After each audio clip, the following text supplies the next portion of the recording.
everyone, and happy Thursday! My name is Keesha Hines, and I'm a fire starter.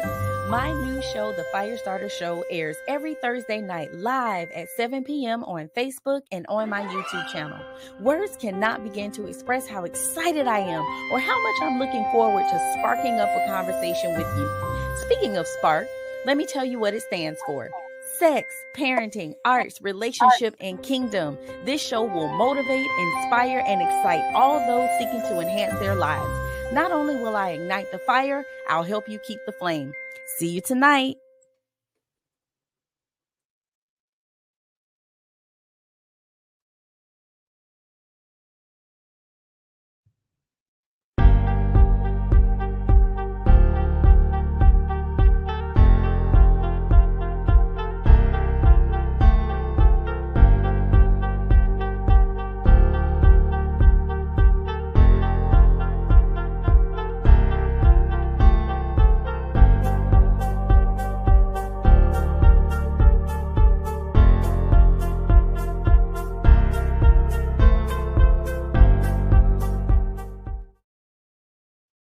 Hello, hello, hello. Welcome, everyone. My name is Keesha Hines, and you're watching the Fire Starter Show.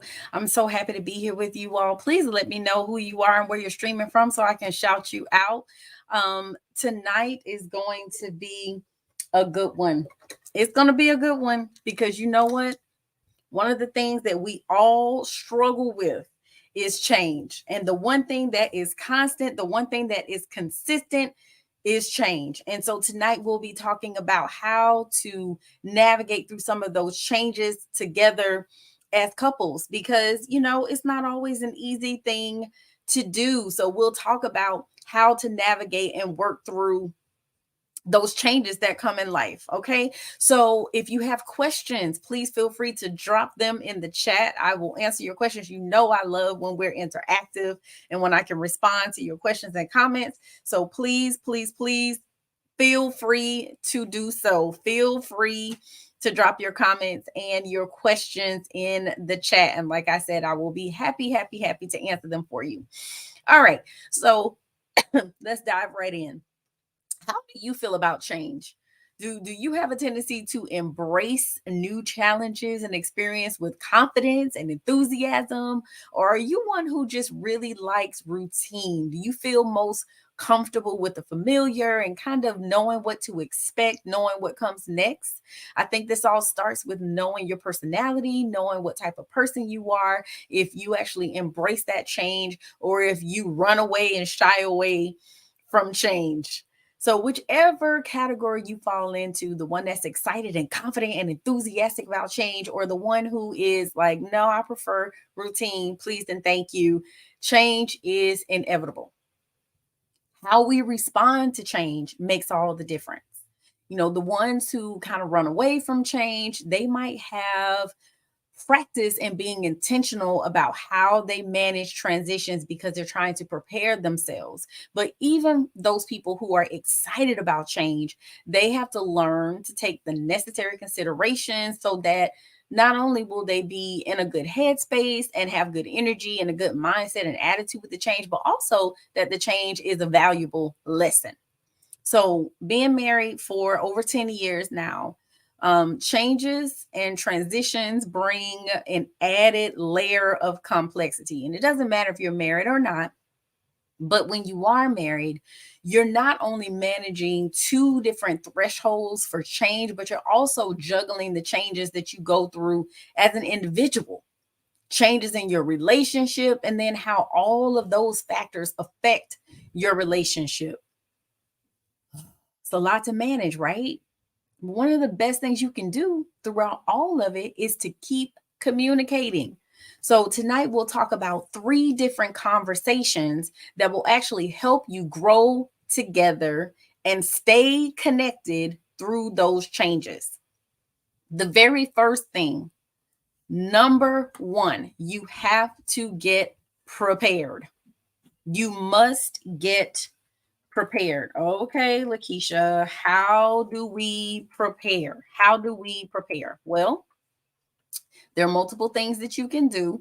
And I'm just scratching the surface tonight because here's the thing, everybody has to manage their situations a little bit differently, right? Because all of us have different struggles, and so depending on what you're going through, that will determine how you need to go about handling. So I'm giving you an overview, okay? If you want more details, book a session.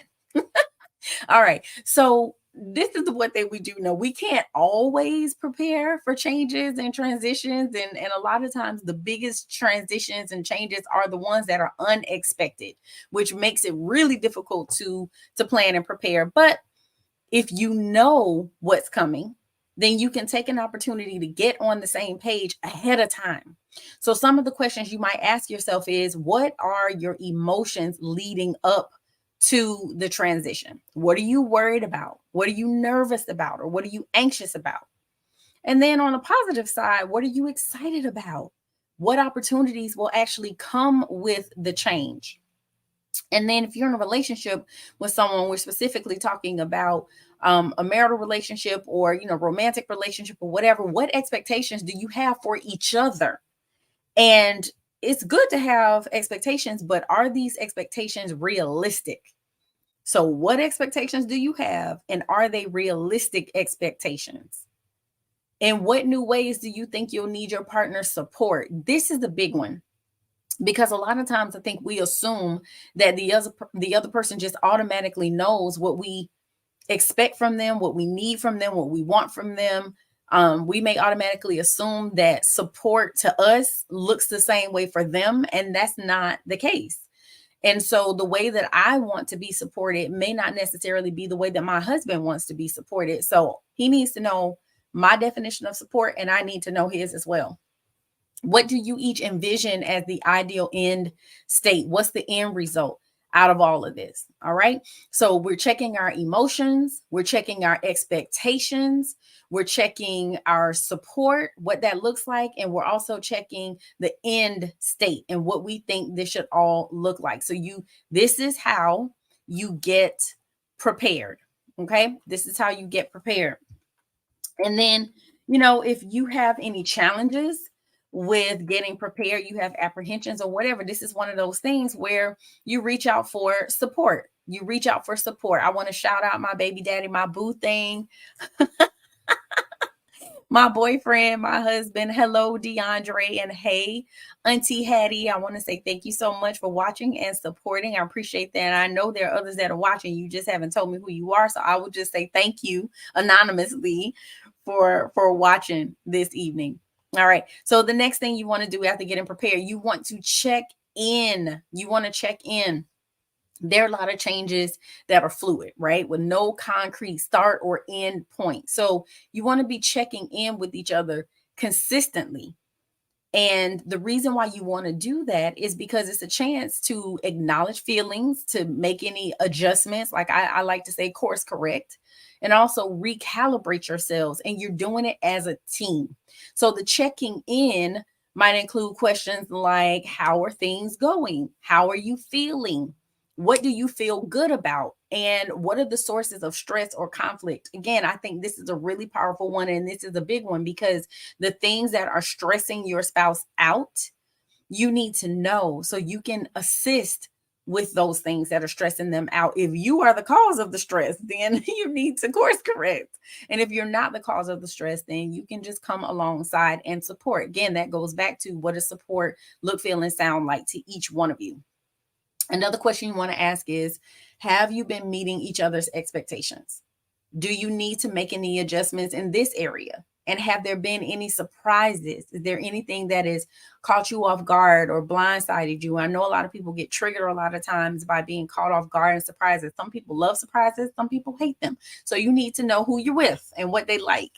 You want to show each other appreciation, because the chances are neither one of you have been perfect up to this point. As long as you are in these earth suits, you will not be perfect. Okay. You just won't. So we have to expect that, and we have to accept that. Both of you most likely have been making an effort. And so don't let that go unnoticed. Don't let that go unnoticed. Show each other appreciation, even if they don't make it to the finish line, even if they miss the mark and they don't get it all the way right. Just acknowledge the fact that I see you're trying and you're making an effort. That goes such a long way. And then in the previous question, we talked about getting prepared. And it was about what is the end state. So has your vision of an ideal end state changed? Has it changed at all, or is it exactly the same? But this is the check-in, because sometimes it will change. And so if it does, you need to make sure you're aware of that, because if this is the finish line and I'm working up to this finish line, but then you move the finish line, then that can be very frustrating and disappointing. So we want to make sure we understand what the ideal end state is, and if it changes, that we make our partners aware that it has changed. Okay. All right. So the next. Oh, well, hold on. Let me look at these comments. Oh, hello, Nina. Virtual hug back to you. And my husband says, have I offended you this week? You may have once, but we worked through it, right? And let me just pause there for a minute. I just want to pause there for a minute, because you know what? We do offend each other often. I'm sure I offended you at some point this week too, because we have so much going on, right? There's just a lot going on. And sometimes, again, when there's a high stress level, when there is a lot going on, we have a tendency to um get on each other's nerves. We have a tendency to get on each other's nerves. So I will say that it is important to check in with each other, and asking that question at the end of the week, have I done anything to offend you this week? I think is a powerful question, because in that way we're not taking that offense into the next week. We're talking about it, we're working through it, we're resolving things. And again, that's not one of those things that we want to carry on, which can lead to bitterness, resentment, anger, frustration, all of those things. And a little thing blows up and turns into something huge. So we want to make sure that we're checking those things and we're dealing with them accordingly, and just not ignoring them. All right. So good point, even if you were just taking notes.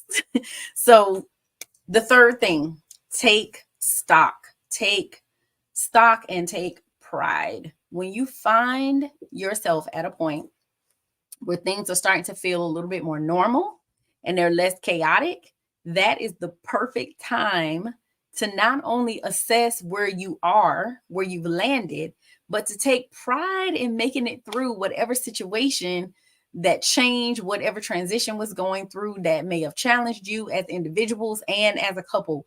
I think many times we don't stop to take a moment to reflect and look back on where we've come from. A lot of times we're just going and moving and doing, especially when we have children. They take up so much of our time and energy that many times we just forget to stop and just thank God that, oh my God, we made it through. Remember, we had this change. Remember that transition. We made it.